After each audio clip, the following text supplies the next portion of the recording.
Bom, pessoal, então vou começar a aula. A última coisa que a gente viu foi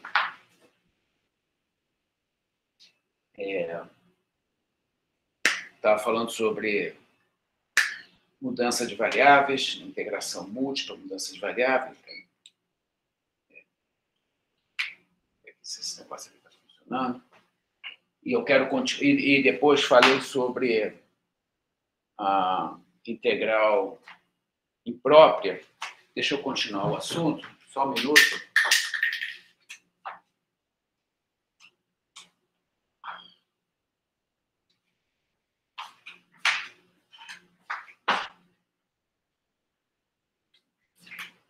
Desculpa, só um minuto que o meu apagador sumiu. Deixa eu procurar.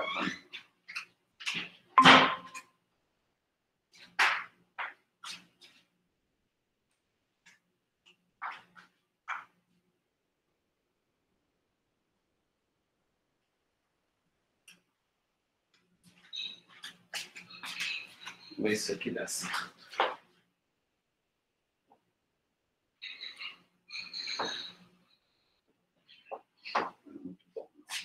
Desculpa, eu vou ter que pegar um negócio.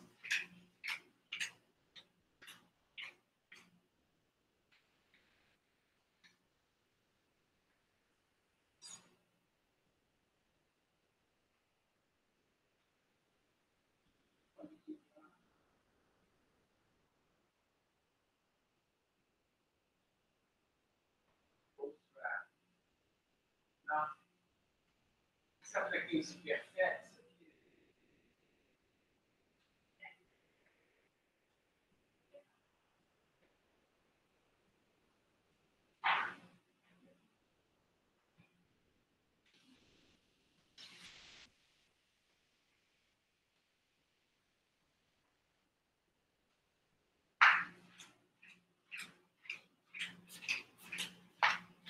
Bom, pessoal, desculpa. Vamos lá. Então, deixa eu discutir mais uma integral imprópria importante, que é a da exponencial. Né? Então, vamos continuar no assunto de integrais impróprias.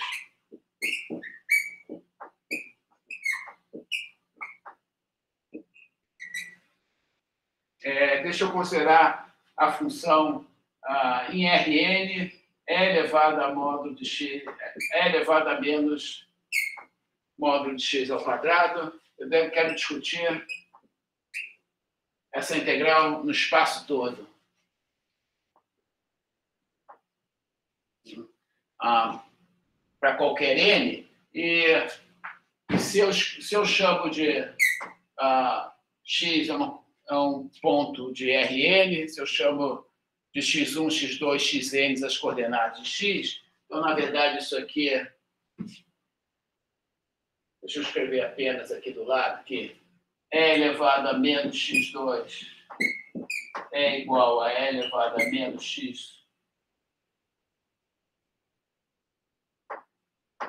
menos x1 ao quadrado mais x2 ao quadrado mais etc. mais xn ao quadrado. Deixa eu escrever maior, para vocês enxergarem melhor.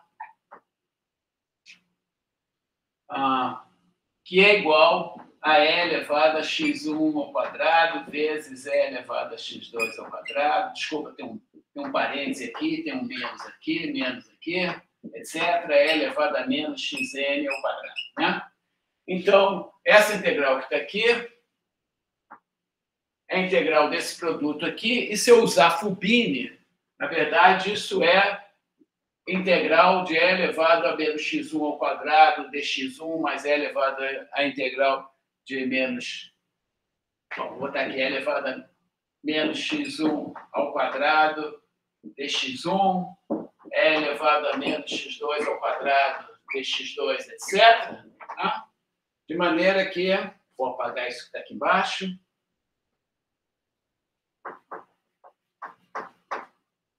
Vou botar um pouquinho de... E isso é simplesmente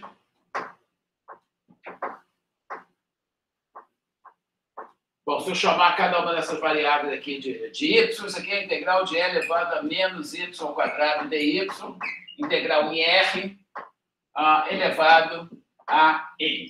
Tá?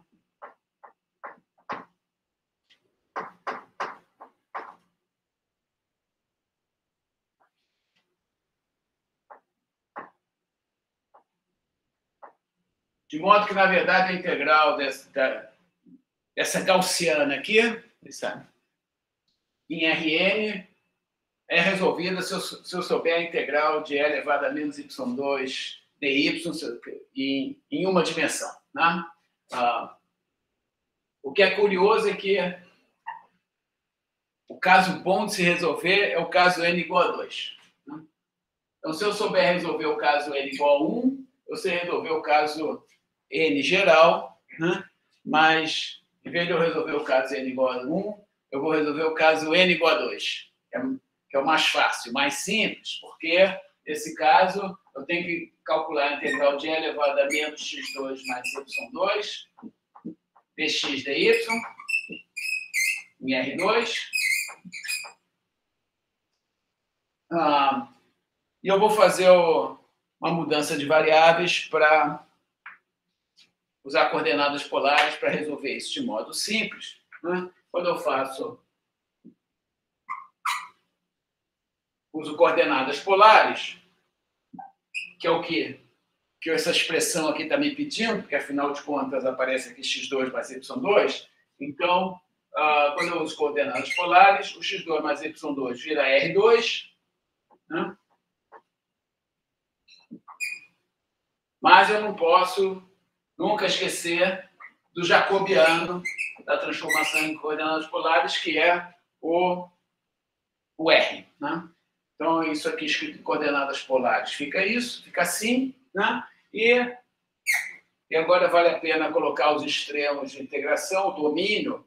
Né? O R2 é descrito em coordenadas polares por o R varia, eu vou botar aqui, o θ varia de 0 a 2π e o R varia de 0 a infinito. E aí, nesse caso, talvez valha mais a pena eu trocar esses dois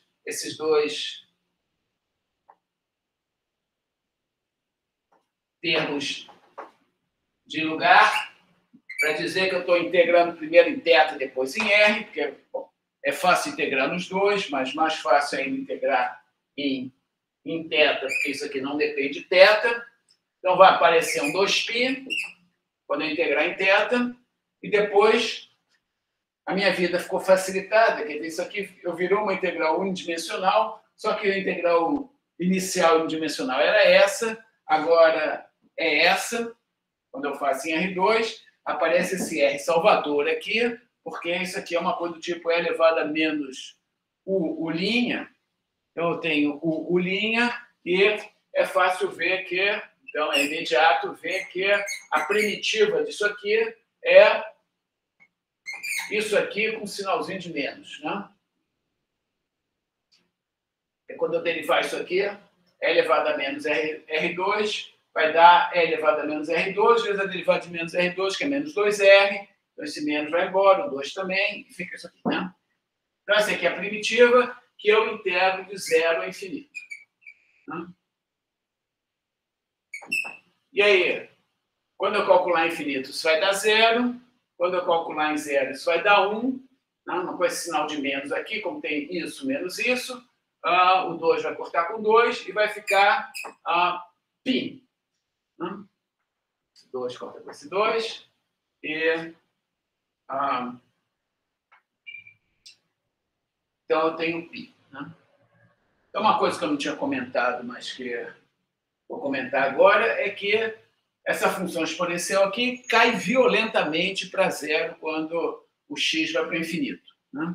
Então, não é surpreendente que essa integral imprópria ela é convergente. Né? Ela é integrável no espaço todo, que na aula passada a gente viu que a função, para ser integrável em infinito, ela tem que decair razoavelmente rápido, né? E, na verdade, basta que ela decaia. Se ela decair com uma potência R elevado a menos P, para P suficientemente grande, a integral vai ser limitada em infinito. Ou seja, a integral vai convergir, e a gente viu no ano passado que eu preciso que P seja estritamente maior do que N. Né? Bom, no caso aqui eu tenho uma exponencial, mais do que uma exponencial, uma gaussiana, que vai violentamente para zero, vai para zero mais rápido que qualquer R elevado a menos P, de maneira que a gente já sabia que a integral era limitada, e agora eu obtive o valor dela, vale π. Né? Isso significa, então, que em uma dimensão, E elevado a menos x2 dx, no cálculo 1, a integral na reta toda, vale raiz de π. Né? Porque isso aqui era a integral em R2, e a integral em R2 é a integral em R ao quadrado. Então, a integral em R vale raiz de π. Né? E a integral em Rn, então, eu vou apagar isso que está aqui.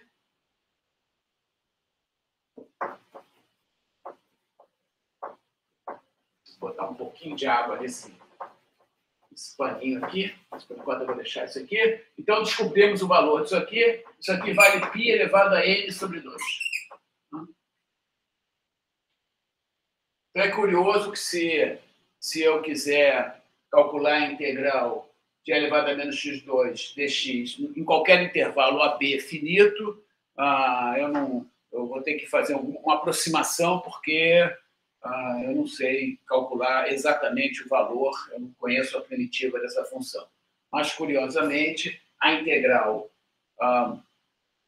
no espaço todo, eu posso determinar o valor, e é esse que está aqui. Né?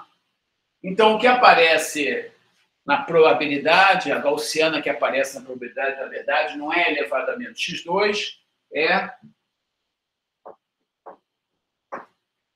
1 sobre π elevado a n sobre 2. Professor, essa parte aí que você anotou, essa parte no cantinho esquerdo não deu para ver, não. Não dá para ver? Bom, então eu vou escrever aqui do lado, tá bom. Eu quero dizer é que se eu pegar a função 1 sobre π elevado a n sobre 2, E elevado a menos x2 em Rn, né? Essa função cuja integral vale 1 no espaço todo. Né? Então, isso é uma probabilidade. Né? Então, quando vocês olham a distribuição de probabilidade gaussiana, tem uma constante aqui que é ajeitada para que a probabilidade do espaço todo seja igual a 1. Tá? Então, é isso que é a probabilidade gaussiana. Eu acho que a probabilidade gaussiana normal, na verdade, não é essa aqui. Eu acho que aparece dividido por 2, não tenho certeza. Mas acho que sim.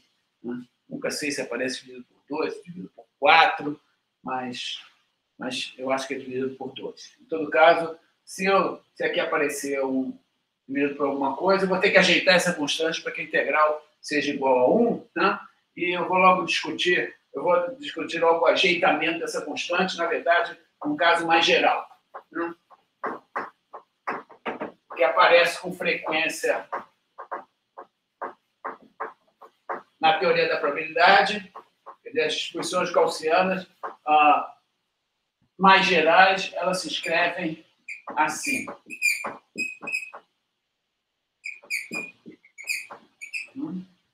Onde C é a chamada matriz de correlação. E aqui eu preciso botar uma constante para que essa integral no espaço todo seja igual a 1. E vamos determinar essa constante imediatamente, fazendo uma mudança de variável conveniente. E para fazer uma mudança de variável conveniente, eu tenho que, primeiro observar que C, que é a chamada matriz de covariância, é uma matriz simétrica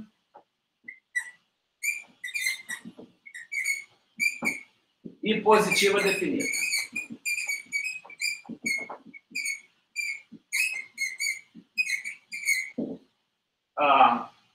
Bom, eu acho que simétrica todo mundo sabe o que é, não tenho certeza se você sabe o que é uma matriz positiva definida, mas uma matriz positiva definida é uma matriz A é positiva definida se AXX é maior ou igual a zero para todo x. Não? Isso que significa dizer que A é uma matriz positiva definida e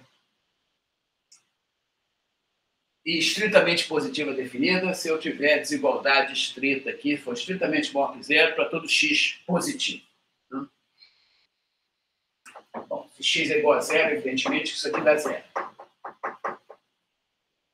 E é fácil ver, pelo teorema espectral, que a matriz A, uma matriz é positiva definida se somente se seus autovalores são maiores ou iguais a zero e estritamente positiva definida se seus autovalores são estritamente positivos. Né?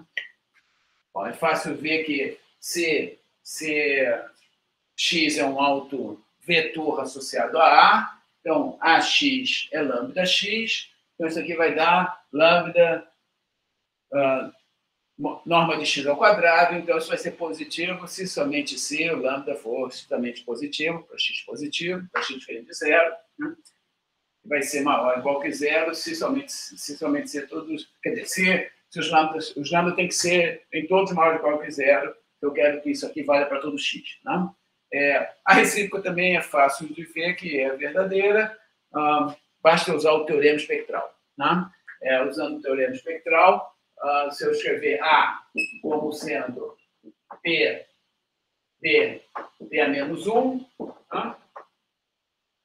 O teorema espectral diz que toda matriz simétrica ela tem uma decomposição espectral desse tipo, ou seja, tem uma base de autovetores. Né? E, mais do que isso, a coisa importante, fundamental do teorema espectral é que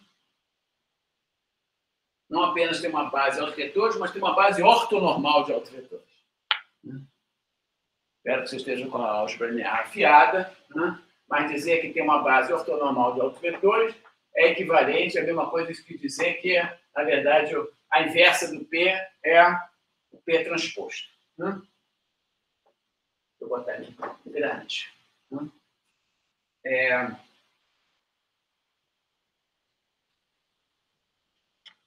Então, nesse caso, o A se escreve dessa maneira, ou talvez eu devesse escrever isso, acho que eu vou escrever isso assim.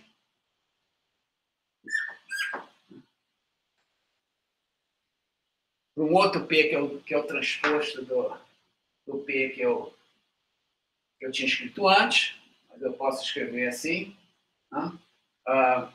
E nesse caso, quando eu substituo nessa expressão A por isso aqui, eu vou ter PP, X, X. E aí, quando eu posso passar esse P transposto para o lado de lá. E aqui eu fico com P de X, D, P de X, P de X. Ou seja, essa forma bilinear aqui, A de XX, na base dos autovetores, ela se escreve... A se escreve com matriz diagonal, isso aqui fica D, P de X, P de X, eu chamar isso aqui de Y, isso aqui chamar de Y. Né? Então, isso aqui se escreve lambda 1, Y1 ao quadrado, mais etc., mais lambda N, YN ao quadrado. Né? Então, na base de autovetores, essa forma bilinear se escreve com essa forma bilinear mais simples, e aí a gente vê claramente que isso vai ser positivo se somente se todos os lambdas são positivos. Né? E estritamente positivo definido se somente se todos os lambdas são estritamente positivos. Bom, então, são uma recordação de álgebra linear, e se eu supuser que A é uma matriz simétrica e positiva definida, né? Então eu posso definir a raiz de A, eu defino A elevado a meio como sendo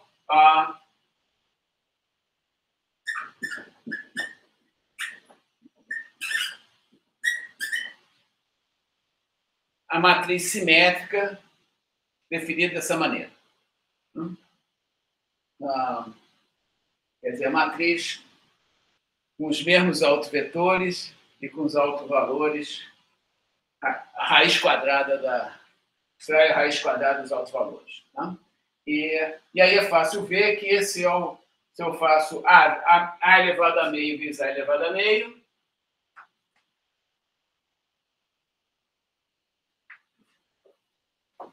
a elevado a meio vezes a elevado a meio dá. Tá?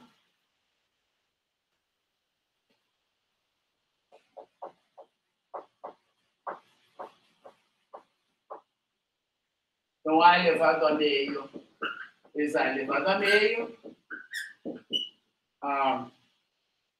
Quando eu fizer isso, vezes isso, vou escrever aqui, PT d elevado a meio, P, PT d elevado a meio, P, e como isso aqui é identidade, porque a inversa de P é P transposto, então isso dá PT d elevado a meio vezes d elevado a meio.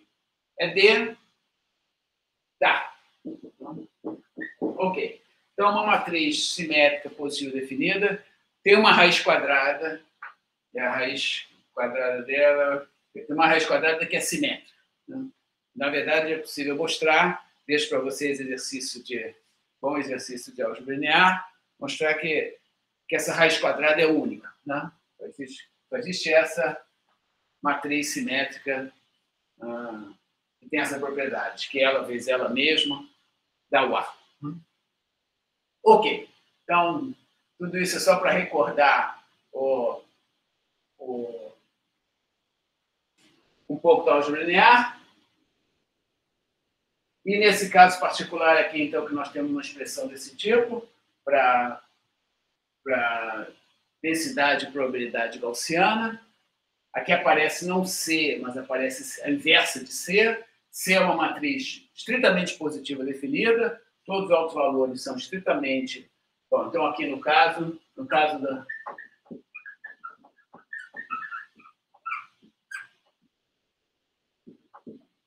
da probabilidade, todos os autovalores são estritamente positivos, né? De maneira que, na verdade, eu tenho isto, se x for diferente de zero. Todos os lambdas são positivos então é fácil de ver que a matriz CA-1 vai ser igual a PT PA-1P. Né? Então, é simplesmente, para a matriz CA-1, é a matriz diagonalizável, onde na diagonal eu tenho o inverso dos autovalores originais. Tá? E, portanto, essa matriz também é positiva, também é simétrica, positiva definida, né? Também tem uma raiz quadrada, e, na verdade, a raiz quadrada de C a menos meio é a menos meio. Né?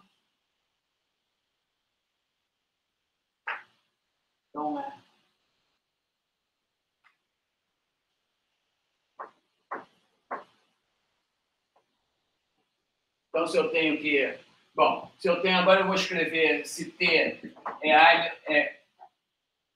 é raiz de C vezes raiz de C, né?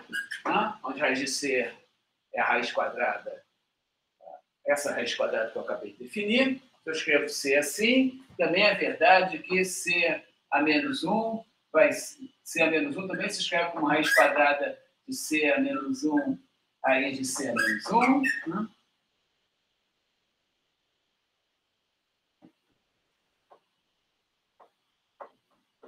E isso é igual a C a menos meio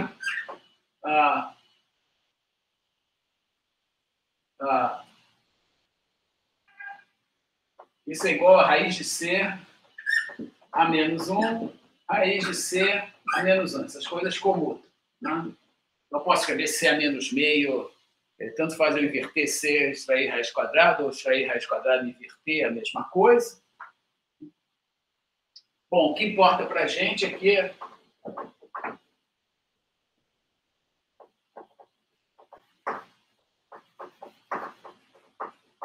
e nesse caso, então, deixa eu tornar a minha notação mais leve, tá? Então, deixa eu escrever C menos 1 como B ao quadrado. Tá? Então, B é a raiz quadrada de C menos 1. Mas se eu escrever C a menos 1 como PB, então, nesse caso,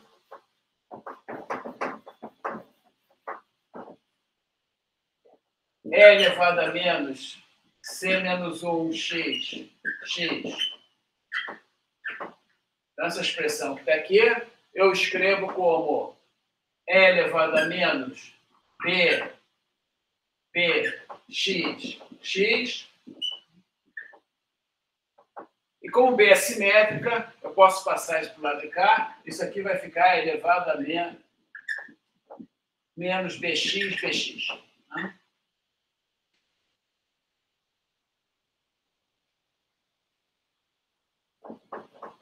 Bom, e agora, quando eu escrevo isso dessa maneira aqui, já fica fácil de ver o que eu preciso fazer para calcular essa integral daqui.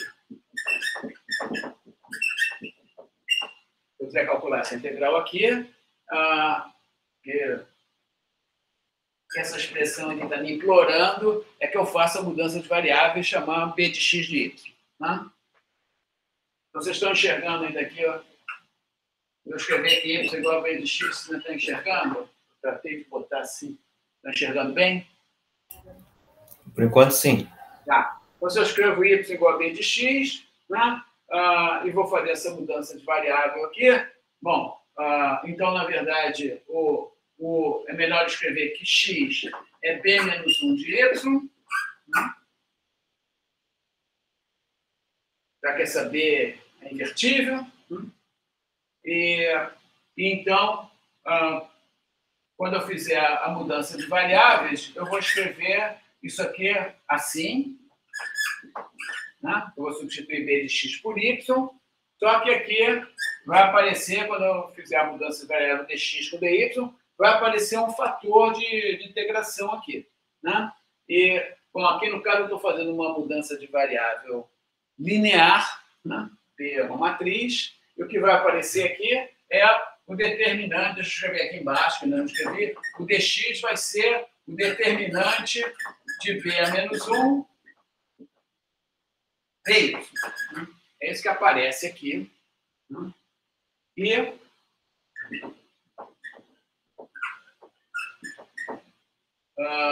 não sei se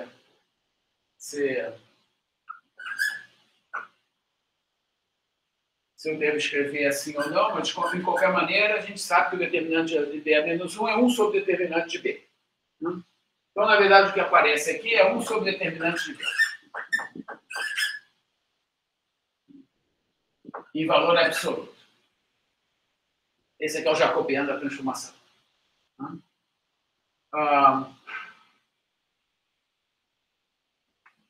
Bom, mas B fui eu que inventei aqui. Vamos ver como é que o determinante de B se relaciona com C a menos 1, porque, na verdade, a expressão inicial era essa. Né? Bom, a gente sabe que B vezes B é C a menos 1, né? E então a gente sabe que o determinante de C a menos 1 é igual ao determinante de B ao quadrado. Né? A gente sabe que o determinante de AB é determinante de A vezes determinante de B. Né? Então, o determinante de C a menos 1 é o produto desse determinante de B vezes o determinante de B. Né? Então, o determinante de B... Então, e eu vou escrever aqui também... Eu vou escrever aqui do lado também que a gente também sabe que isso aqui é 1 sobre o determinante de C. Determinante de C a menos 1 é 1 sobre o determinante de C. De maneira que 1 sobre o determinante de B que aparece aqui, né, é, na verdade, a raiz quadrada do determinante de C. Né? Então, se vocês me permitirem aqui economizar quadro negro, eu posso escrever isso aqui. Extrair a raiz quadrada, o determinante de C é a raiz do determinante, desculpa, o determinante de B é a raiz, 1 sobre a raiz do determinante de C. E, portanto, 1 sobre o determinante de B é a raiz do determinante de C. Né? Então, tudo isso aqui foi para, no final das contas, escrever aqui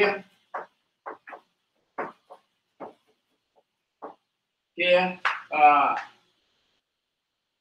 integral de e elevado a menos y2, desculpa, e elevado a menos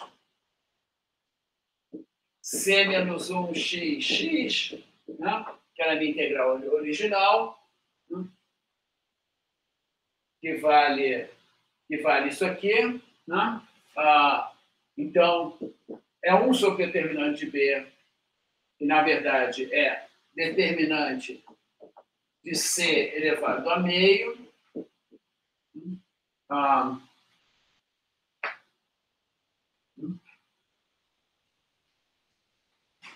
vezes a integral de e elevado a menos y2 dy, que a gente já sabe que vale raiz de π. Né?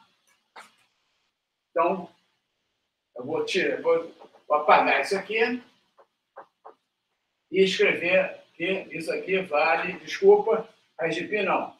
Isso aqui vale π elevado a n sobre 2. Raiz de π, no caso, é igual a 1. Né? Estou em Rn, isso aqui vale π elevado a n sobre 2. De maneira que, na verdade, então, finalmente, isso mostra que a cara de uma distribuição de probabilidade desse tipo tem que ser... Tudo isso aqui, essa conta toda aqui foi só para dizer que o que eu preciso fazer é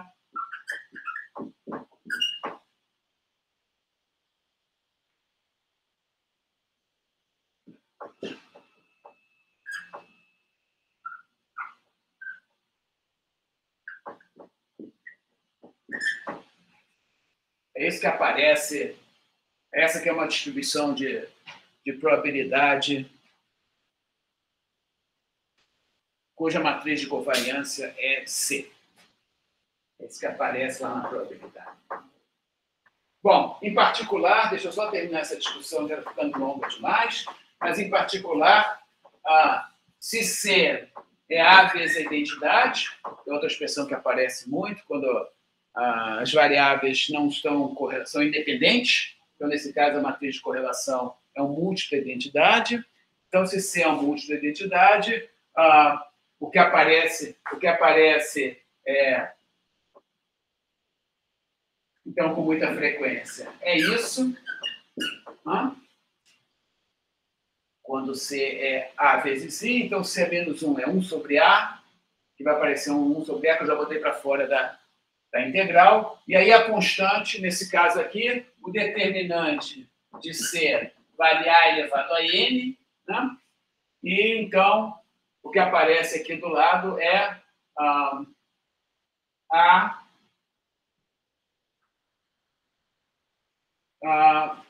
Aπ elevado a N sobre 2. Né? É como aqui aparece, tem uma raiz quadrada aqui, né? Então, aparece uma coisa desse tipo.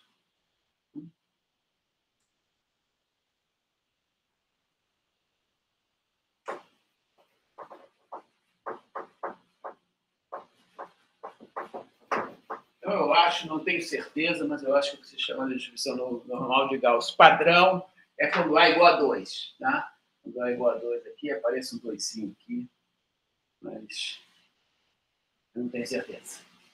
Se A igual a 2, A igual a 1, A igual a 4, não tenho certeza. Então, também não é importante. Não? Qualquer que seja o A, essa que é a distribuição de probabilidade. Então, estou fazendo isso aqui não para falar em probabilidade, mas mais para falar para mostrar como é que a gente pode calcular essa constante aqui usando no caso, uma mudança de variáveis, que é a transformação em coordenadas polares, foi isso que me salvou a vida, 1. E 2, como é que eu também posso usar a mudança de variável para determinar a constante que aparece aqui, no caso geral, tem um C aqui. Tá? Então, é mais exemplos de mudança de variáveis que aparecem. Tá? Alguma pergunta? Com isso, então, eu vou encerro por no momento a discussão sobre integrais impróprias. E eu queria falar sobre volume de revolução.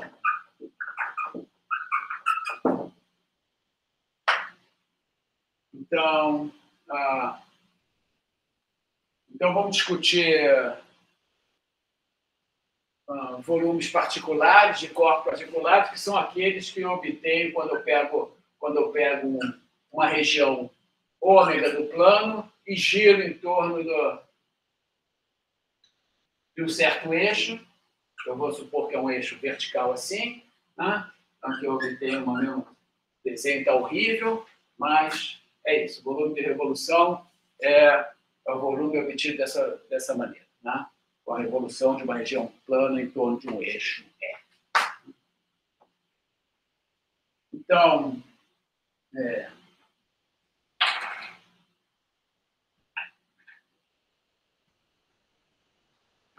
deixa eu calcular esse volume usando a expressão de que qualquer que seja o volume de uma região R, então se eu chamar essa região aqui de R, o volume se expressa como a integral da função constante igual a 1 dessa região R. Então, e aqui,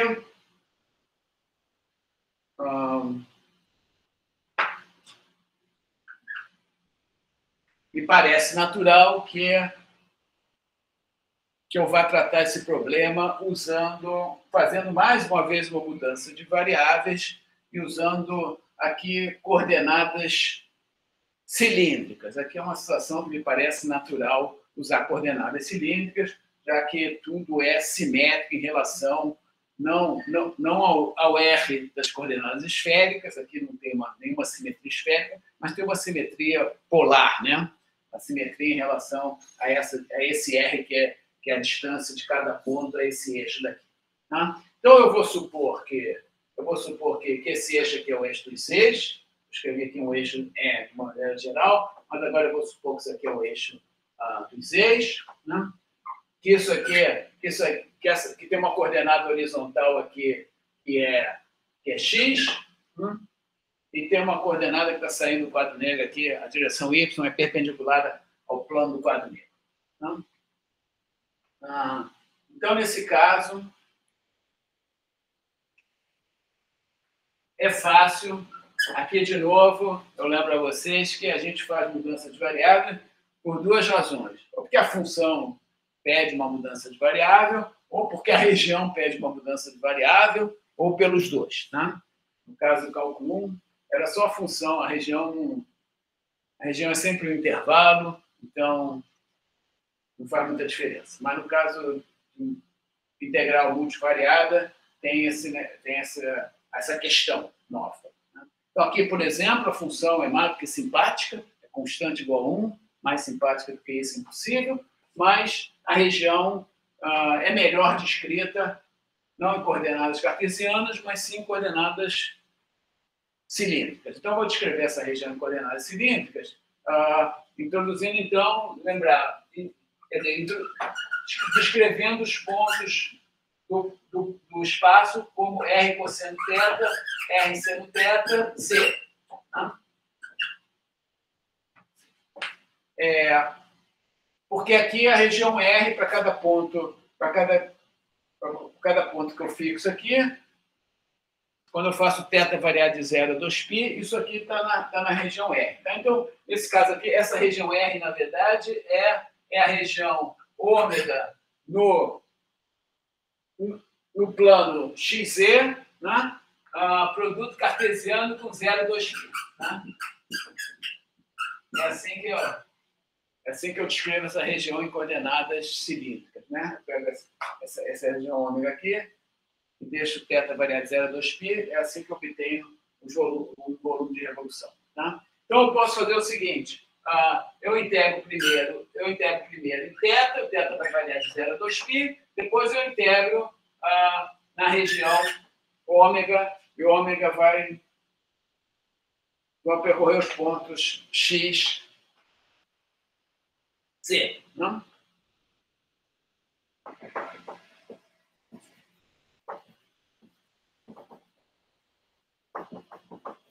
Ok.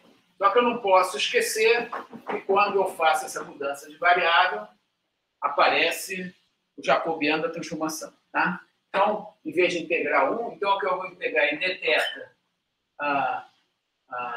dr dz, mas eu não vou integrar a função 1, mas vou integrar a função, vou integrar r, porque R que é o jacobiano da transformação em coordenadas cilíndricas. Né? E, se vocês me permitirem também, eu já vou escrever aqui em cima mesmo, que eu quero economizar o quadro negro. Isso aqui não depende de θ, né? Então, foi essa motivação que me fez introduzir as coordenadas polares. Aqui eu tenho uma simetria em relação a θ, e isso se expressa pelo fato de que esse θ vai embora aqui. Quando eu integrar em θ, esse θ vai embora aqui e fica 2π. Tá? Então é isso. Eu tenho que integrar, e na verdade, eu agora, se vocês me permitirem, eu vou mudar minha anotação. Eu acho que é melhor. O R, então, é a distância de cada ponto de ômega a Z, é isso que é o R, né? Mas eu vou chamar R de X. Né?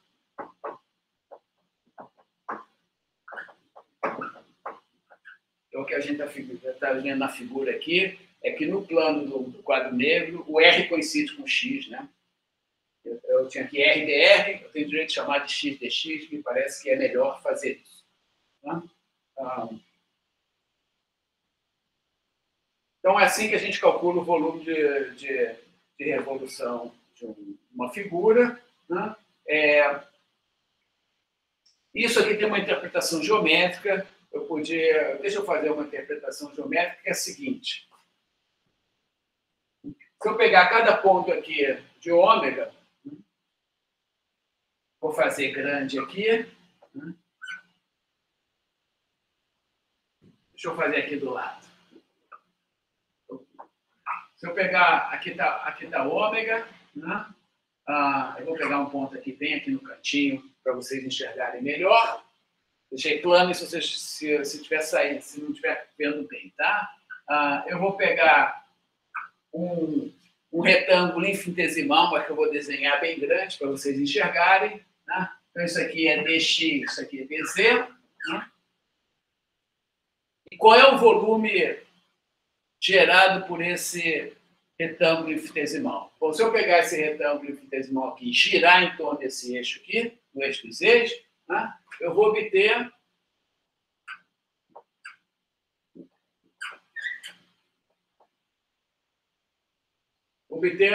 um cilindrozão. Tá?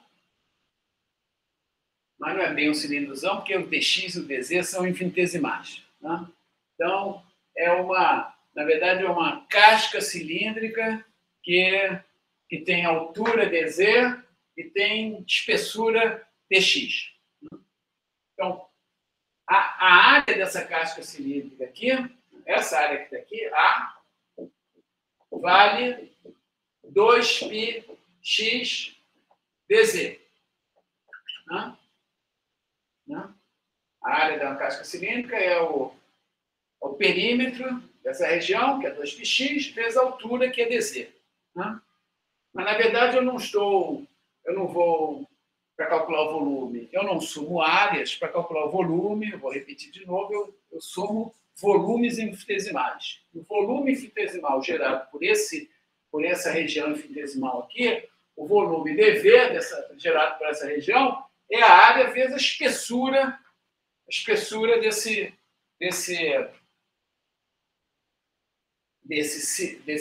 dessa região aqui, né? E a espessura é o A dx. Né?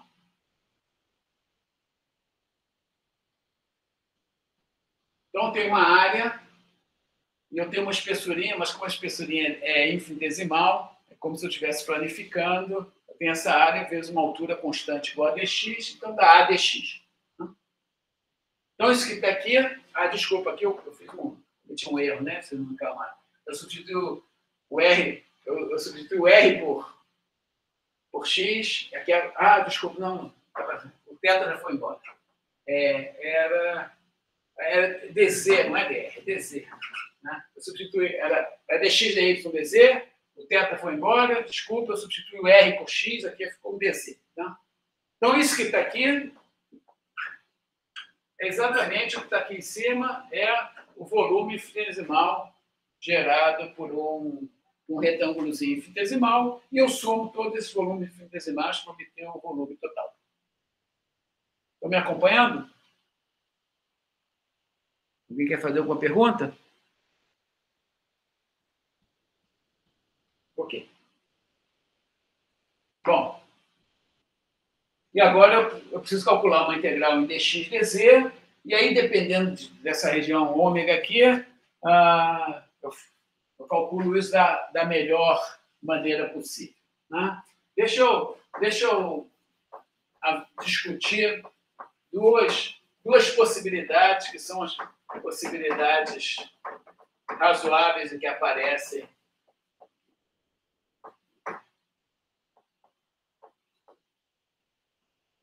com frequência, é que essa região aqui, que é uma região fechada, de repente ela pode ser descrita por uma curva em cima e uma curva embaixo, ou por uma curva à direita e outra curva à esquerda. São as duas. Vou discutir essas duas possibilidades. Tá? Então, vamos discutir. Suponha que a região seja uma região ômega, seja uma região assim. Né? Que aqui eu tenho uma função f de x, e aqui eu tenho uma função g de x. Então, z igual a g de x é a altura embaixo, z igual a f de x é a altura em cima. Se essa região for descrita assim, bom, eu botei um tracinho aqui, mas podia ser simplesmente assim, né? Esse comprimento aqui pode ser reduzido a zero, eventualmente. Não tem importância. Se a região ômega for descrita dessa maneira, essa integral que eu vou fazer aqui, eu vou botar o 2π para fora da integral, né? Mas nesse caso aqui, eu vou usar Fubini para calcular essa integral aqui, mas vou integrar primeiro em z e depois em x. Tá? Então, nesse caso aqui, se eu integrar primeiro em z, a função x, se eu integrar z, cada vez que eu fixo um x, o z vai variar desde g de x até f de x. Estou integrando primeiro em z. E o resultado eu vou integrar em x variando de a a b, sei lá. Aqui é a, aqui é b. Né? Então, o x vai variar de uma ponta a outra. Deixa eu tirar isso daqui agora. Vou botar aqui em cima para não atrapalhar a expressão. Eu tenho isso aqui. Tá? Bom, como eu estou integrando em z, isso não depende de z, isso vai dar 2π integral de a até b de x, f de x, menos g de x, dx. Então, isso é uma maneira de calcular, de fazer o cálculo.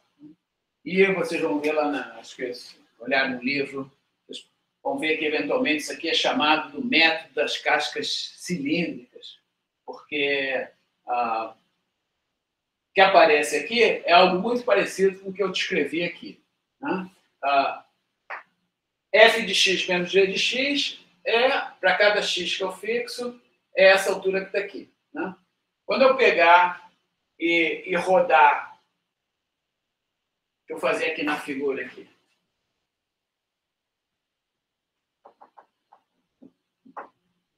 O método das cascas cilíndricas é o seguinte.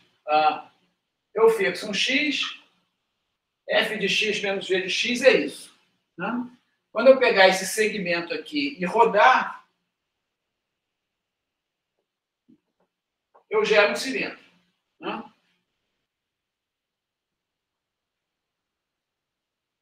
que tem área lateral, base, perímetro vezes essa altura, o perímetro desse cilindro, como isso aqui está uma distância, isso aqui está uma distância x, né? O perímetro é 2πx, é o que está aqui, 2πx é o perímetro. A altura é f de x menos g de x, essa altura que está aqui. Né? Então, isso que está aqui, 2πx vezes f de x vezes f menos g, é a área lateral desse cilindro. Né? Esse dx aqui, mais uma vez, aqui eu não calculo áreas, eu calculo volumes infinitesimais. Então, quando eu faço um dx aqui, quando eu dou um dx aqui, eu estou nesse x e dou um dx, eu gero um volume infinitesimal, que é a área lateral vezes esse comprimento dx. Né? Então, eu estou calculando esse volume pelo método das cebolas. Né? Eu estou calculando, somando uma porção de volumes infinitesimais, que são áreas laterais vezes um dx. Né? Eu estou cortando esse volume aqui por camadas assim, e olhando essas cascas de cebola aqui. Está entendendo?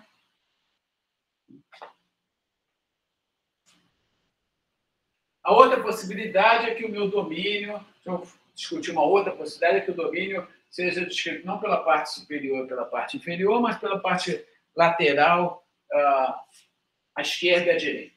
Né? Nesse caso aqui, vou apagar tudo isso aqui.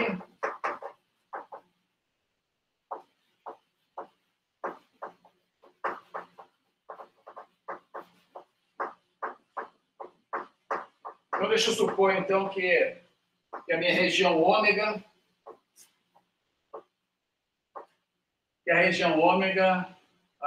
seja, vamos botar aqui, suponha agora, uma outra coisa é que a região ômega seja separada em duas partes. Aqui, vou chamar agora isso de F e isso de G.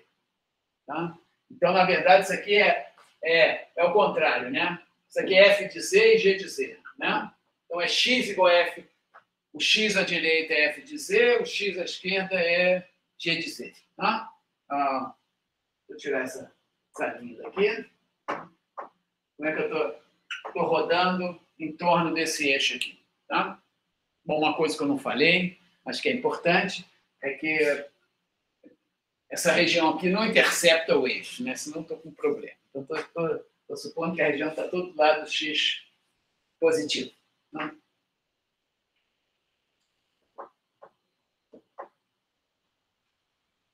Então, agora, eu vou calcular o volume fazendo o contrário do que eu fiz aqui. Eu vou integrar, em vez de integrar em Z, aliás, depois eu não botei aqui o dx aqui, tá? Em vez de fazer isso que estava aqui, eu vou fazer o contrário. Agora eu vou integrar primeiro em x e depois eu vou integrar em Z. Tá? Então, tinha um 2π aqui que continua, tá? Mas agora eu vou calcular o resto da integral, integrando primeiro em x e depois em Z. É a mesma coisa, só inverte a ordem, né? Bom, na verdade eu tinha um 2πx, eu tinha que integrar a função 2πx, né? Mas só que agora eu vou integrar, vou botar aqui um pouquinho mais do lado.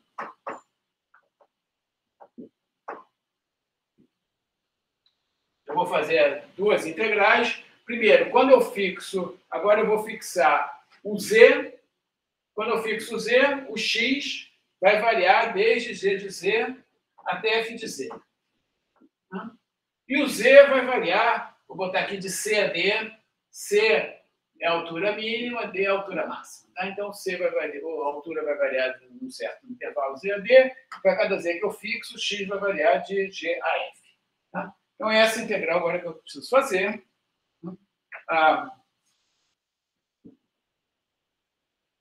Quando eu integrar agora isso aqui em x, eu tenho a integral de x com esse 2 aqui. É melhor botar esse 2 aqui para dentro, que a integral de 2x é x2, né? Então, isso aqui vai ficar π.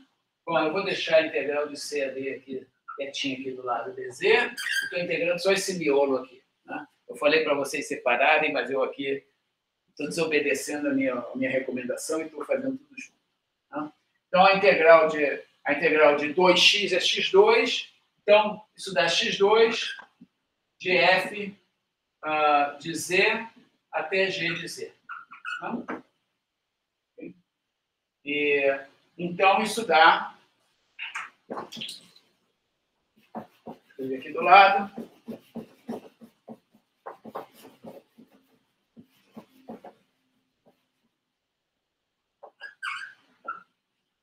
Isso dá φ f2 de z menos g2 de z, integral de c a d dz. Então, essa é outra fórmula que eu obtenho para o volume de revolução quando eu estou integrando, escrevendo o domínio ômega dessa maneira. Né? E essa fórmula aqui vocês vão encontrar nos livros, dizendo que isso aqui é o método dos anéis. Vamos tentar entender por que isso aqui se chama o método dos anéis. Né?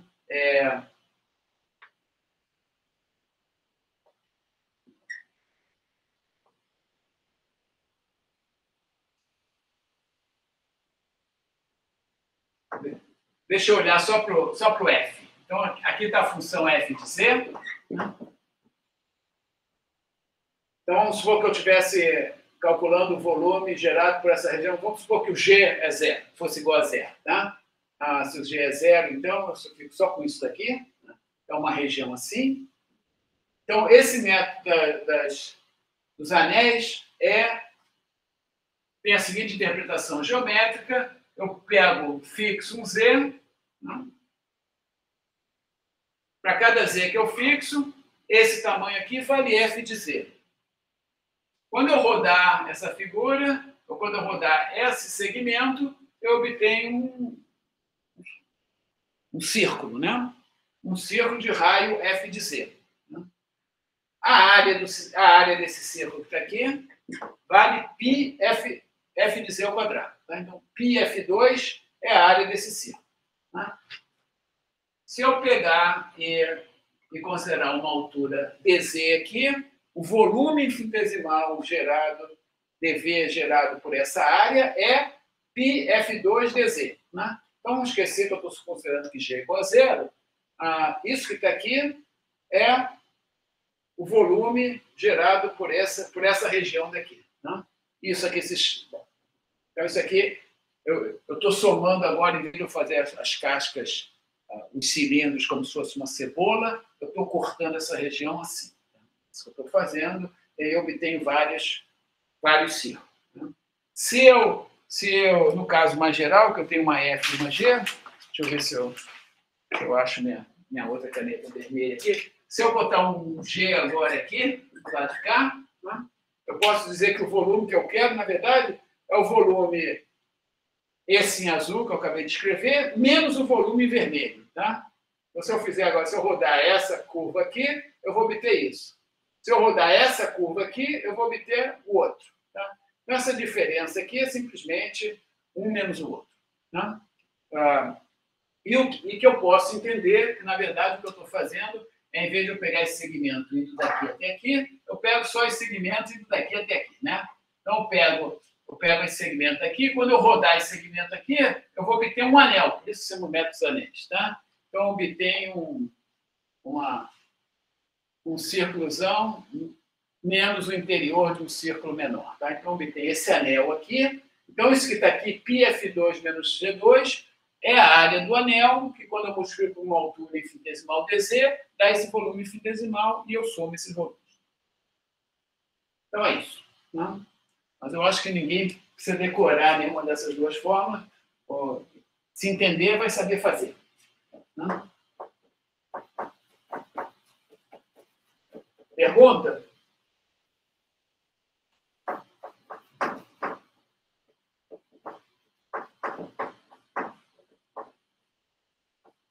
Então, deixa eu fazer como exercício, como aplicação. Vamos calcular o volume do toro.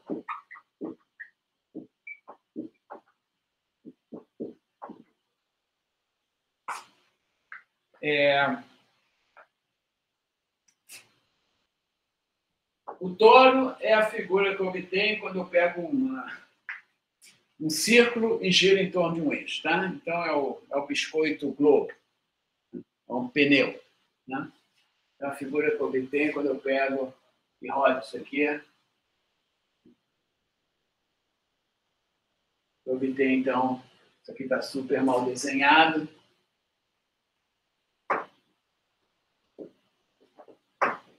Eu desenho um pouquinho mais decente, mais centrado.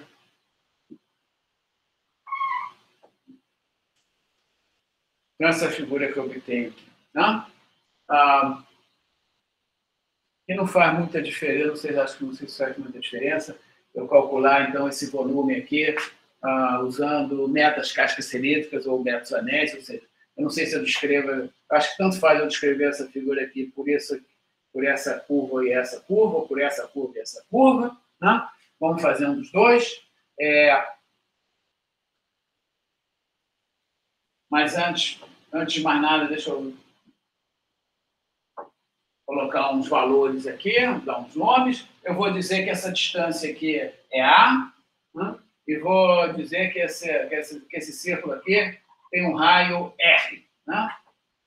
Então, peguei um raio R, peguei um eixo que está uma distância, cujo centro está uma distância A de R, e rodei, e para fazer isso, eu tenho que supor que o A é maior que R. Tá? Eu não quero que essa circunferência aqui, ou esse círculo, encoste, ou pelo menos encostar, ele pode até encostar, mas eu não quero que ele intercepte, a não ser num pontinho só. Não? Vamos supor que é estritamente maior do que A. Então, essa aqui é a situação. Bom, nesse caso aqui, eu vou... Acho que a coisa mais simples, que a primeira coisa que me vem à cabeça, é que eu vou dizer que os pontos desse círculo, ou da circunferência, são os pontos x e y que satisfazem essa equação aqui, né? X menos a ao quadrado mais y ao quadrado igual a R2. Não? De maneira que isso que está aqui... Bom, na verdade, não desculpa, para ser coerente com o que eu tenho feito até agora aqui. Estou supondo que isso aqui é o plano XC, então, em vez de Y, vou usar Z. Então, a parte superior, essa parte superior aqui é raiz quadrada de R2 menos isso, e a parte inferior é menos esse negócio aqui. Tá? Então, quando eu faço isso, descrevendo assim, essa região dessa maneira, eu estou automaticamente fazendo o método das cascas cilíndricas. Tá? Então, o que eu tenho que fazer é fixar um X. Né? Então, eu tenho Z igual a mais ou menos raiz quadrada de R2 menos X menos A ao quadrado. Né? Então, cada vez que eu fixo um X, esse tamanho daqui é 2 vezes esse negócio, né? Porque vai de menos isso a mais isso. Tá? Então, esse tamanho aqui, vou escrever aqui do lado, é 2 vezes raiz quadrada de R2 menos X menos A ao quadrado. Quando eu pegar isso aqui e rodar em torno desse eixo daqui, né? Isso aqui, quando eu fixo um X, eu vou rodar isso aqui vai me dar 2πx vezes isso, 2πx, que é esse perímetro que está aqui, vezes essa altura que está aqui. Isso aqui é a área da casca cilíndrica. Né? Se eu multiplicar por um dx aqui, eu tenho uma casca, eu tenho um volume infinitesimal, e é isso que eu tenho que integrar. Vou botar o 2π para fora da integral. É isso que eu tenho que integrar. O x vai variar de x menos... Vai variar desse ponto aqui, que é o ponto, desculpa, A menos R, até lá em cima, que é A mais R. Né? Então, essa integral que eu preciso fazer.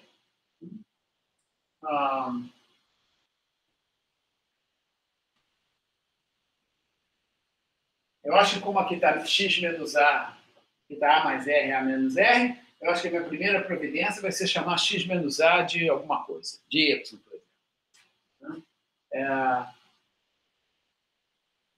Vou chamar x menos A de U.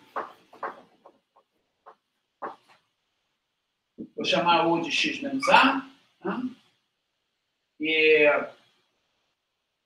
E aí, se vocês me permitirem também, eu quero economizar espaço, eu vou substituir x menos A por U. Né? E aí, quando x vale A menos R, o U vai valer A menos R menos A, vai valer menos R. E quando x é igual a mais R, isso vale R. Né? Então, ficou bem simpático, bem mais simpático.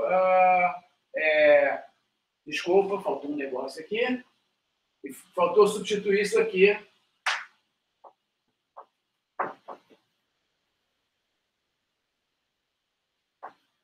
Aqui eu tinha um 2π. Bom, eu tinha um 4π, né? Porque eu tinha um 2π vezes 2, eu tinha um 4π. Ficou assim, né?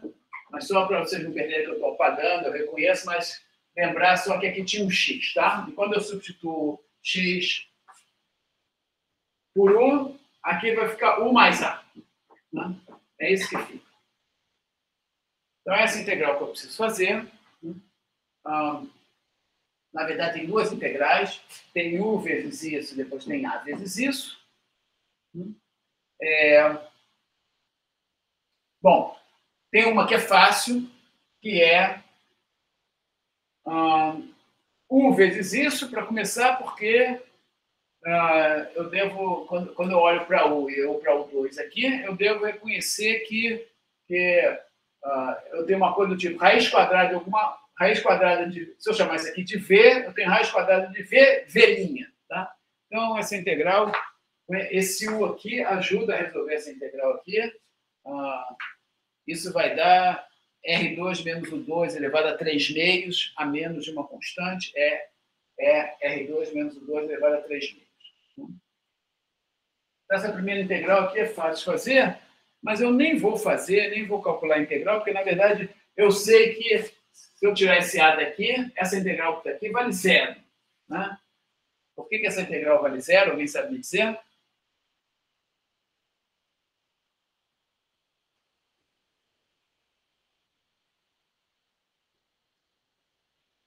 Então, eu estou dizendo que a integral de U, raiz quadrada de R2 menos U2, dr de menos AA, isso dá zero.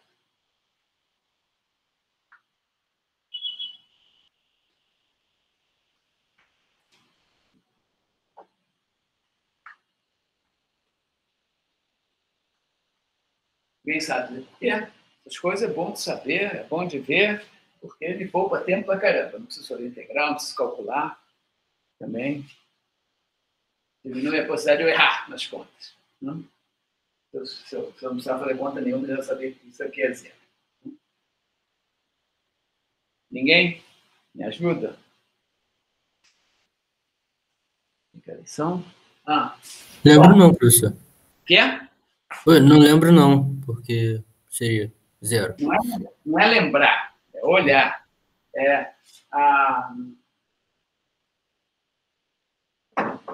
Isso aqui é uma função ímpar. Em U. Desculpa, aqui é DU, né? Desculpa, eu também esqueci de substituir o dx pelo du. Mas o dx é igual a du, né? Então, agora eu estou integrando em U, isso aqui é a integral du. Né? Por que essa integral é zero? Isso aqui é uma função ímpar em U. Né? Eu estou integrando no intervalo simétrico. Né? A parte de menos a zero, vai ser negativa, a parte de 0 a vai ser positiva, e essa função, absolutamente, ela é... Né? Isso aqui é uma função que eu não sei qual é a cara dela, mas ela é assim. É uma função ímpar, integrada no intervalo par, quer dizer, no intervalo simétrico. Menos a... Tá, isso aqui dá 0. Não preciso fazer conta nenhuma. Bom, então, se eu não preciso fazer conta nenhuma, eu vou apagar isso daqui, vou botar o a para fora da integral, e eu fiquei só com essa integral aqui. Né?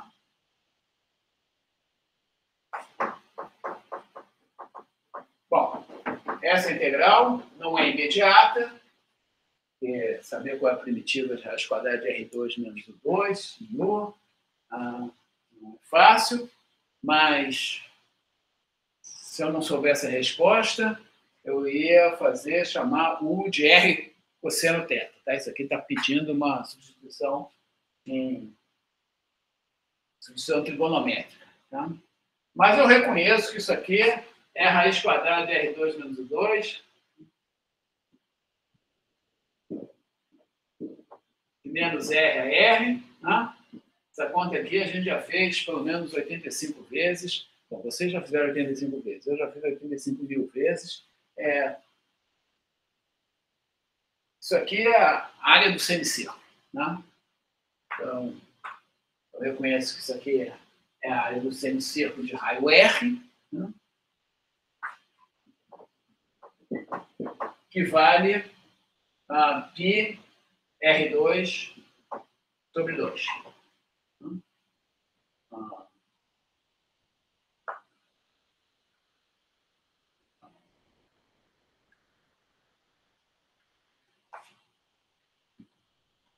Então, isso vale 2π a π R2.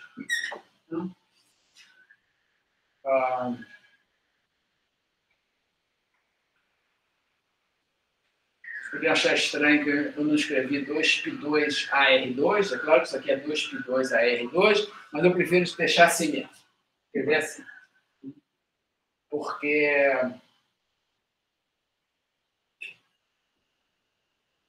nós vamos ver, acho que infelizmente não na aula de hoje, que demorou mais tempo do que eu imaginava, mas nós vamos ver o teorema de Pappus na aula de segunda-feira, que me permite calcular, então, o volume do toro sem fazer conta nenhuma, na verdade.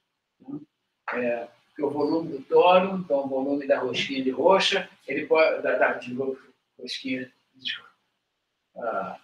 rosquinha, ele pode ser calculado da seguinte maneira. Em vez de eu pensar que eu estou rodando uma região plana em torno do eixo, eu posso pensar que eu estou rodando um ponto em torno do eixo. Tá? E esse ponto é o centro de massa dessa figura. Então, se eu considerar o centro de massa dessa figura, que no caso, evidentemente, que o centro de massa dessa figura é o centro, tá? Então eu posso fazer o seguinte, eu substituo essa figura toda por um pontinho só, que é o seu centro. Tá? E concentro nesse centro toda a área dessa figura. Tá? A área dessa figura é esse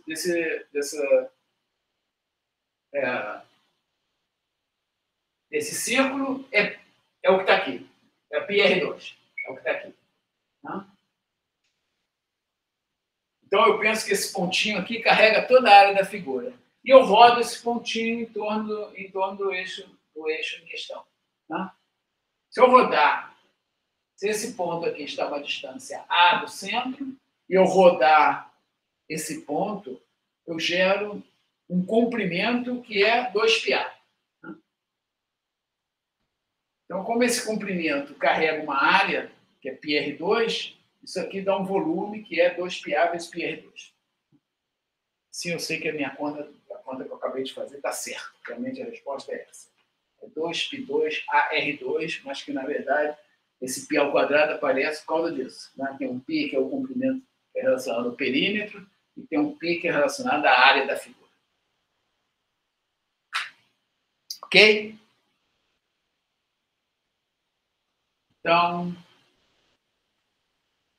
Então é isso que eu tinha a falar a respeito de volume de revolução. Tá? Eu acho que eu vou pedir um pouco de paciência de vocês e vou discutir para mostrar esse resultado que está aqui.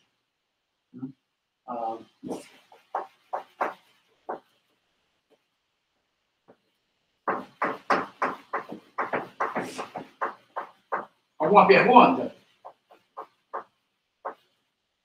Então, eu deixo como exercício, de repente eu vou fazer mais uma nesse exercício, mas se mesmo que eu não fizer, eu deixo como exercício vocês calcularem, obterem esse mesmo resultado aqui do outro modo, quer dizer, pelo método dos anéis, tá? Ou seja, fatiando essa região em fatias horizontais, como está aqui nesse desenho, tá? Ou seja, considerando essa circunferência aqui como sendo formada de duas partes. Isso aqui e isso aqui, tá? Em vez de ser isso aqui e isso aqui.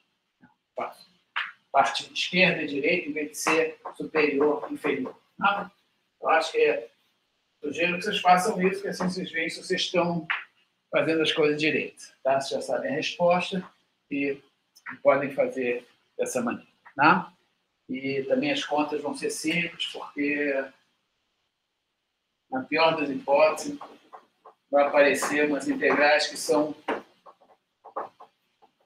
áreas de circunferência, de maneira que a gente não precisa nem calcular a integral. Não vai aparecer nenhuma integral que eu não saiba qual é fazer. Tá?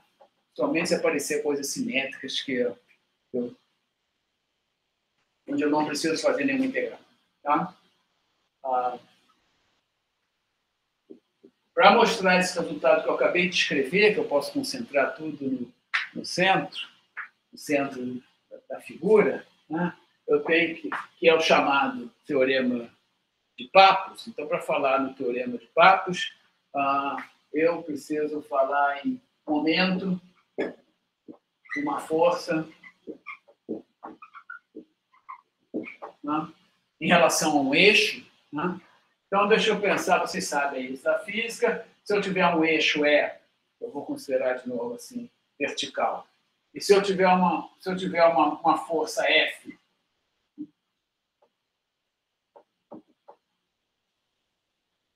apontando na direção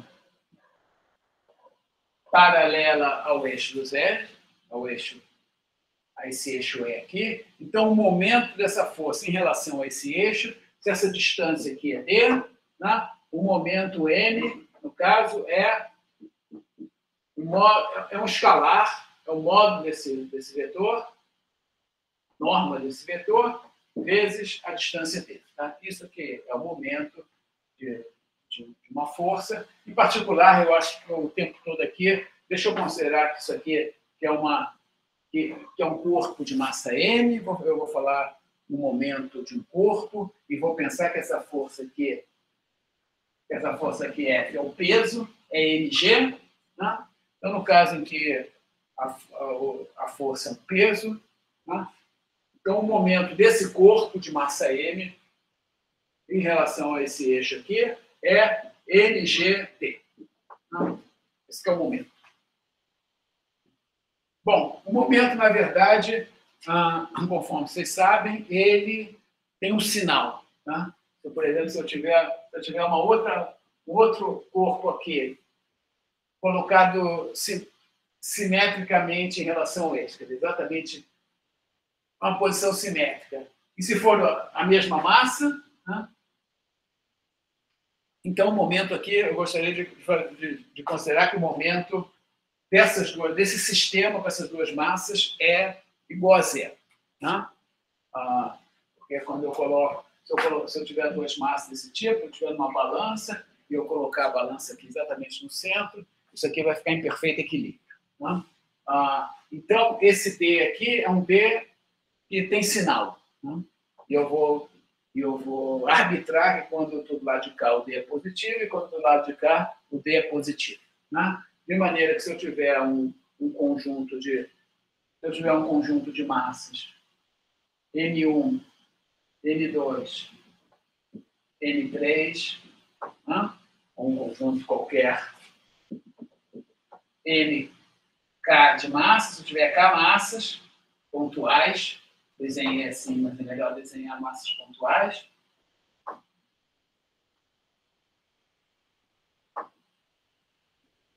Então, o momento desse sistema de massa, desse conjunto de massa, é simplesmente a soma dos momentos. Tá? É somatório em I de M, I, G, T. Tá? I variando de 1 a K.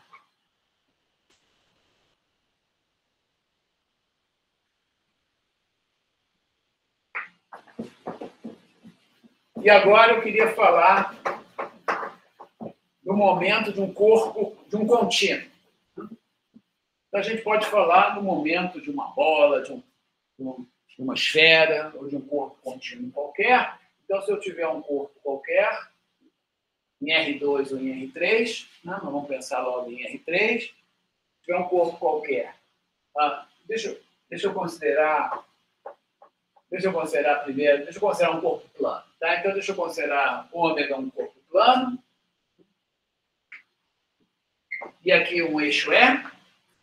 Eu vou pensar que é o eixo dos eixos.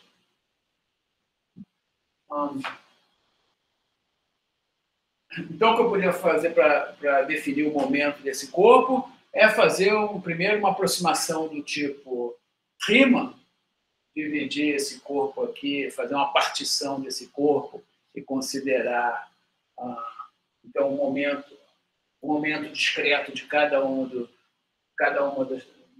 pontos da partição. Né? Então, podia partir isso aqui, vou fazer aqui do lado, podia partir isso aqui, fazer uma partição fina, né? E fazer uma aproximação, substituir então essa região aqui por um ponto, por exemplo, no seu centro, ou num ponto qualquer, já que eu vou fazer a partição aqui para infinito, não importa muito qual é o ponto que eu pego, mas vamos pegar o centro que é mais razoável, né? E substituir então essa figura, essa região plana aqui por um ponto, né, que contém toda a massa dessa figura. Né? Então, se eu supuser que essa figura tem uma densidade, que é uma figura homogênea, vamos considerar primeiro que essa figura ela é homogênea, e então tem uma densidade de massa, e a densidade de massa, que é massa por área, né, é igual a 1. Né? Eu ia chamar de ρ, mas para facilitar a minha vida, eu vou supor ainda possível que a densidade de massa é constante e vale 1. Então, se a densidade de massa é constante e vale 1, isso significa dizer que a massa dessa região aqui é igual à sua área. Né? Então eu pego e calculo o momento como sendo essa área AI que está aqui, né? delta XZ, delta ZJ, se eu estou supondo que o eixo horizontal é X e o eixo vertical é Z. Né? Então, isso aqui é a área dessa figura, que eu vou multiplicar, então, por um X til I, né? Que é a distância desse centro ao eixo, dos eixos.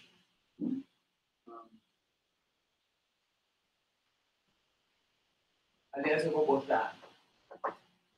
chamar isso aqui de E mesmo, né? E vou chamar isso aqui de DI, né? Então, DIJ, desculpa. DIJ é a distância desse ponto aqui ao eixo em questão. Então, isso aqui seria uma aproximação. Bom, se eu multiplicar por G, vou botar aqui fora. Né? Isso aqui é a massa dessa região, vezes G, vezes a distância. Tá? Se eu somar isso aqui, em IJ, eu tenho uma aproximação para o momento, tá? Aproximação de Riemann, e eu vou dizer que esse corpo tem um momento em relação a esse eixo Se quando eu passar o limite, que isso aqui, bom, no caso, uma figura dessa que é bem comportada, de uma região bem comportada, a gente sabe que esse limite existe, aqui vai ser uma função contínua e vai ser integrável. Essa função aqui, distância, é uma função bem comportada, isso aqui vai ser integrável e isso aqui vai convergir para integral. Tá? Mas eu prefiro, eu estou fazendo essa descrição aqui, mas eu prefiro pensar como Leibniz, nesse caso aqui. Tá? Então, eu prefiro pensar como Leibniz e pensar que eu tenho um retângulozinho de área dx, dz, que vai me gerar um momento que é a massa dessa região, mas como eu estou supondo que a densidade é igual a 1, a massa coincide com a área, então isso aqui é a massa dessa região, eu vou multiplicar pelo G, né? A gravidade, e o momento, isso aqui vai me gerar um momento infinitesimal dm, que é esse peso aqui, vezes essa distância. Tá? E essa distância aqui, bom, agora eu vou dar mais nome ao pois e vou dizer que esse eixo aqui está colocado na posição x estrela. Tá? Então, esse é um eixo vertical, então x é constante, e eu vou supor que esse eixo está colocado na posição x estrela, e se está na posição x estrela, x asterisco, esse aqui é o ponto de coordenada xy, tá? Então, esse aqui é um ponto de coordenada xy, essa distância que está aqui é simplesmente x menos x asterisco. Tá?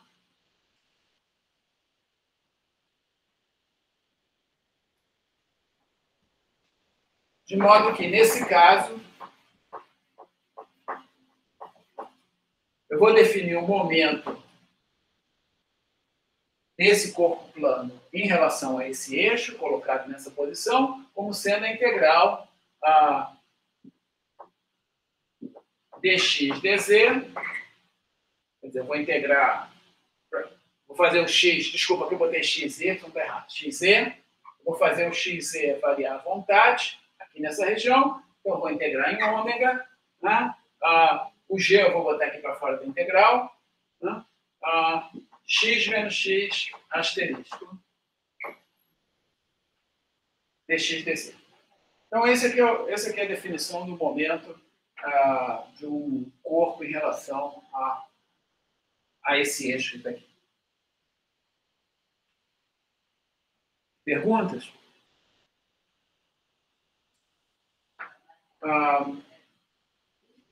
Bom, eu vou definir o ponto, a coordenada x barra do centro de massa dessa figura, a posição do eixo que faz com que o momento total seja zero. Tá? Exatamente como nesse caso daqui. Tá? Então, eu vou chamar de x barra a coordenada do centro, a coordenada x do centro de massa, o valor de x, eu vou escrever aqui do lado. Deixa eu chamar isso aqui, então. Agora, deixa eu chamar isso aqui de n de x asterisco, tá? Então, para cada x asterisco eu tenho um momento diferente, tá? O x barra é definido por isso daqui.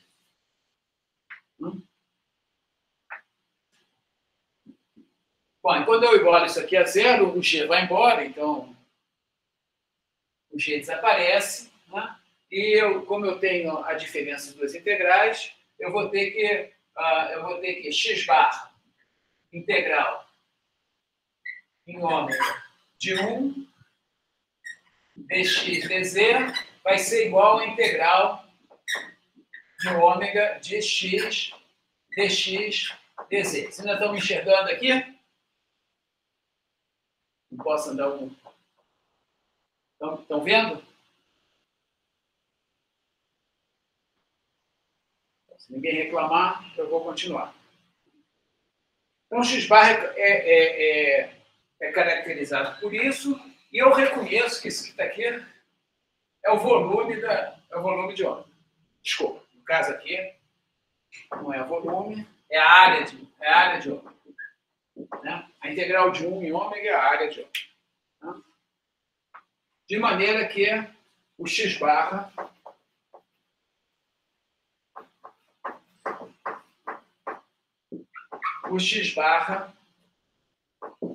vale 1 sobre a área de ômega, que eu vou escrever assim, né? Integral em ômega de x dx dz. Tá? Aqui a definição o modo de calcular o centro, a coordenada x do centro de massa. Agora,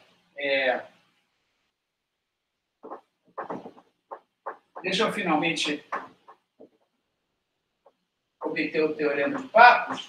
Eu não sei se vocês se lembram, mas isso que está aqui está muito parecido com o volume gerado por uma região. Né? O volume gerado por uma região era isso aqui vezes 2π. Né? Porque para calcular o volume gerado por esse retângulo infinitesimal, eu pegava a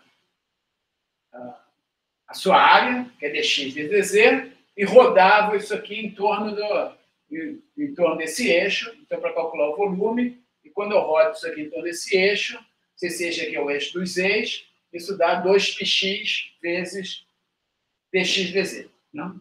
É isso que eu integro para calcular o volume. Então, o volume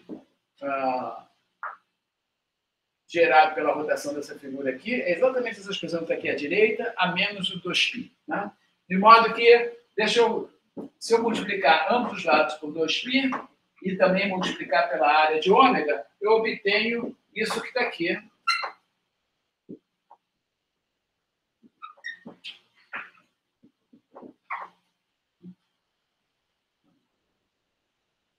E isso que está aqui, do lado direito, é o volume gerado por ômega. Tá? Então, se eu chamar de V ômega, isso aqui significa o volume de revolução gerado por essa figura quando eu rodo em torno do eixo do x, do eixo Z.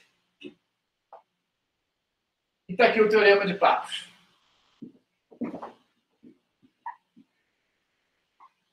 Pappus se escreve assim. Tá? É um grego que viveu no século IV a.C., alguma coisa assim, não? Obteve esse resultado. Muito antes do Riemann, do Darboux, ou do Lebesgue formularem o cálculo integral. Não, o Newton teve que usar o cálculo integral. Muitos séculos antes. Mas ele obteve esse resultado que está aqui. Vou escrever aqui de novo. Que diz exatamente aquilo que eu disse antes com relação ao toro. Né? Se eu quiser encontrar o volume de uma região, eu imagino, se eu quiser encontrar o volume dessa região aqui, eu imagino que eu concentro, então, toda essa região no seu centro de massa. Então, aqui está concentrada toda a área da região. Eu rodo isso aqui em torno do eixo. Isso vai me gerar um perímetro, que é 2πx barra. Tá? Então, se isso aqui é x barra, tá? Eu rodar isso aqui, eu tenho um comprimento, que é 2πx barra, que carrega essa área A, né? Para ser coerente com essa aqui, eu vou chamar essa área A assim, né? Para ser coerente com o que está ali. Então, 2πx barra vezes essa área, isso é o volume de revolução dessa figura. Então, agora eu posso calcular o volume de revolução do toro sem fazer conta nenhuma, usando o teorema de Pappus. Ok? Bom, eu não esgotei o assunto momento de uma força, porque eu só falei, porque o centro de massa tem uma coordenada x, tem outra coordenada z, no caso de uma figura plana, e tem uma coordenada x barra, y barra, z barra, no caso de uma figura tridimensional. Eu vou, na segunda-feira, continuar discutindo esse assunto, mas por hoje acho que já chega. Tá? Não sei se alguém sabe me dizer qual foi o resultado do vôlei, mas imagino que o Brasil ganhou.